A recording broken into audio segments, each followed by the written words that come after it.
¿Viajar en tren es más ecológico que viajar en avión? ¿Hay políticas para incentivar los viajes en tren? Si vamos a hablar de calentamiento global, todo esto es clave. Te lo cuento. Este video va a estar dividido en 3 partes. En la primera vamos a ver qué tanto contamina hacer viajes cortos en avión. En la segunda les voy a contar las diferencias con el tren. Y en la tercera, cuáles son las medidas que se están aplicando para incentivar el uso del tren. Los vuelos producen gases de efecto invernadero por quemar gasolina. Eso contribuye al calentamiento global. O sea, esto lo digo para partir todos de una misma base. Los aviones aportan el 2% de las emisiones globales de carbono. Eso es un número bastante considerable teniendo en cuenta que es de una sola industria. Y más teniendo en cuenta que la cantidad de pasajeros transportados se va a duplicar para 2037. Las emisiones que uno provoca tomando un vuelo varían entre muchos factores según la cantidad de pasajeros que viajan en ese vuelo. La cantidad de CO2 generado por el avión se divide entre los pasajeros que están a bordo. Por eso, si el avión va lleno, la huella de carbono que deja cada pasajero va a ser menor que si el vuelo va prácticamente vacío. O peor, si es un jet privado donde la cantidad de carbono se divide entre muy pocos pasajeros. Así que si te dicen de viajar en jet privados, mejor decile que no. Por eso se considera que contaminas 4 veces más si viajas en primera clase que si lo haces en clase turista,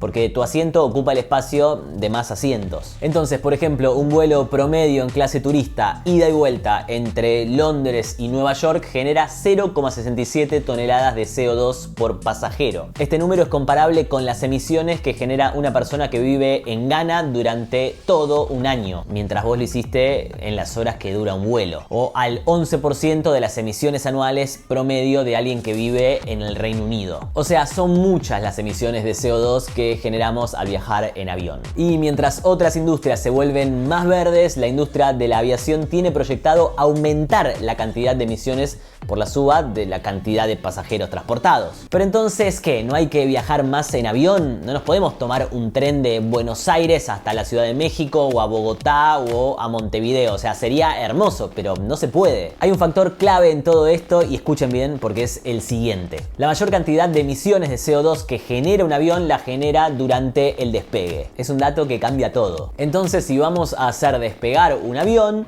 es mucho menos contaminante que sea para un viaje largo y que sea directo, o sea que no tenga escalas. Para esos viajes más cortos y con escalas entra, o por lo menos debería entrar en la ecuación, el tren. Lo que va de este video te está interesando, compartilo, dale like o comenta, así esta información le llega a más gente. Y si querés te podés suscribir a mi canal de YouTube donde subo un nuevo video cada semana. Sigamos. Les decía que para los viajes cortos en avión los trenes juegan un papel central para reducir las emisiones de CO2 que generamos cuando viajamos. El tren siempre es menos contaminante que el avión y a veces por mucho. Y yo sé que esto lo están viendo quizás en países en donde no haya tantas opciones de viajar en tren, pero igualmente es bueno saberlo. Claro que no todos los trenes son iguales. Hay eléctricos, hay trenes diésel, por ejemplo. Los eléctricos son muy convenientes y contaminan mucho menos que los diésel. Pero ojo con esto, depende de dónde venga esa electricidad.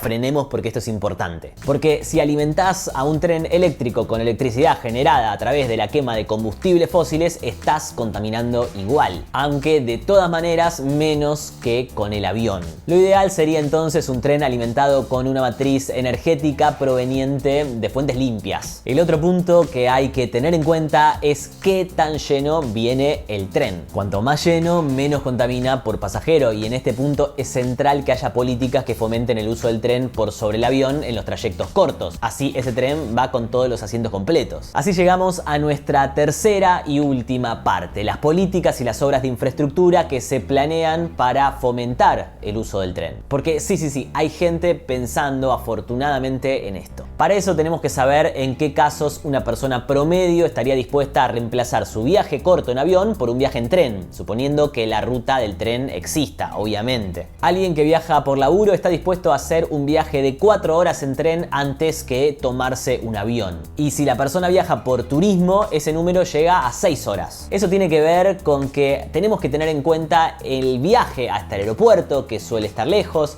más el tiempo de anticipación con el que tenemos que llegar, más el tiempo de vuelo y el de viajar del aeropuerto de destino al centro de la ciudad, que de nuevo, siempre los aeropuertos están un poco lejos. El número nos da similar al del viaje en tren, si el tren son 4 o 6 horas, porque suele tener además estaciones más céntricas. Por lo tanto, viajar entre 4 y 6 horas en tren es bastante práctico en lugar de tomar un avión por un trayecto corto. Hay políticas que apuntan a incentivar el uso del tren en estos casos puntuales. Por ejemplo, en Francia, donde el gobierno le pidió a Air France que elimine las rutas aéreas domésticas donde haya una opción de ir por tren y llegar en menos de 2 horas y media. Como verán, no es la cantidad de tiempo que habíamos dicho, pero algo es algo. En todo esto hay dos puntos claves para agregar. El primero es el precio, o sea, el tren tiene que lograr competirle en precio al avión para esos destinos, porque si después el tren te sale carísimo, claro, nadie va a querer viajar en ese tren, vas a preferir el avión. Y el segundo es que haya infraestructura. En algunos lugares se viene trabajando mucho sobre esto. En China, por ejemplo, en menos de una década se construyeron casi 40.000 kilómetros de vías de alta velocidad. Y también un tren que levita y va a más de 600 kilómetros por hora, que más allá de la novedad y la curiosidad,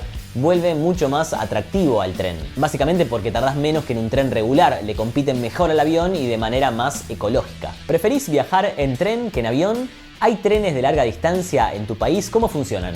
Charlemos en los comentarios. Y si llegaste hasta acá es porque este video te resultó interesante. Te pido que si no lo hiciste, le des like, lo comentes o lo compartas. Y tengo un canal en YouTube en donde todas las semanas subo un nuevo video, así que te podés suscribir y hacer clic en la campanita para que YouTube te avise cada vez que subo uno que te pueda interesar. Nos vemos la semana que viene con otro video.